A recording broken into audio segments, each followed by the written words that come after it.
Kepolisian sektor Pineleng melakukan razia terhadap puluhan anak muda yang terindikasi telah melakukan aksi balap motor liar dan ugal-ugalan di Jalan Ring Road 3.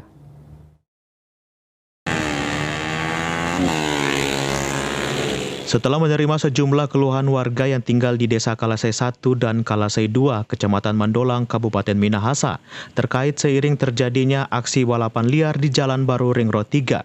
Langsung direspon Kepolisian sektor Pineleng dengan melakukan razia di lokasi tersebut. Balapan liar Jalan Ring Road 3 ini dianggap cukup meresahkan masyarakat, bahkan sudah pernah ada korban.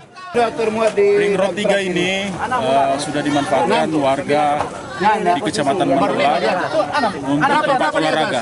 Tapi 2 bulan terakhir ini sudah digunakan untuk tempat balap liar. Nah, keluhan dan laporan masyarakat ini sudah beberapa kali dan ini memang sudah sangat meresahkan. Sudah korban. Ya, juga sudah ada terjadi kecelakaan.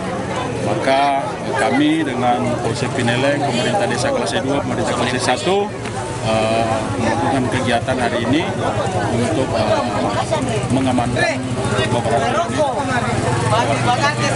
Jam-jam biasa dorong balap? Jam 4 sore sampai dengan jam 6.30, 7. Jadi 4 sore sampai jam 6, lebih 2 jam. Ada juga mobil, di jam 9 malam sampai jam 12, jam 1 itu trek di sini. Dalam razia ini, Polsek Pineleng langsung menilang 18 sepeda motor dan langsung dibawa ke Polresta Manado.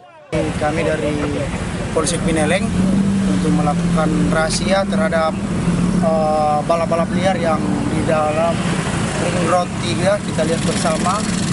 Dia sering terjadi balap liar.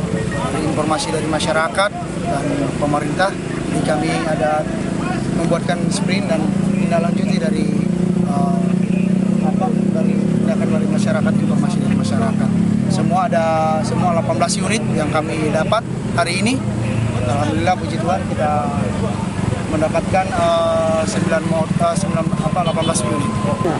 Memang sudah meresahkan warga di sini dan sudah warga di sini sudah kontak semua di FB itu sudah meresahkan semua masyarakat di seputaran yang tinggal di Ring Road 3 ini. Untuk mencegah kembali terjadinya balap liar, Polsek Pineleng melalui Babin Kamtipnas bersama pihak pemerintah Desa Kalasei 1 dan Kalasei 2 akan terus melakukan pengawasan di lokasi tersebut. Paul Bawole melaporkan untuk Awanua TV.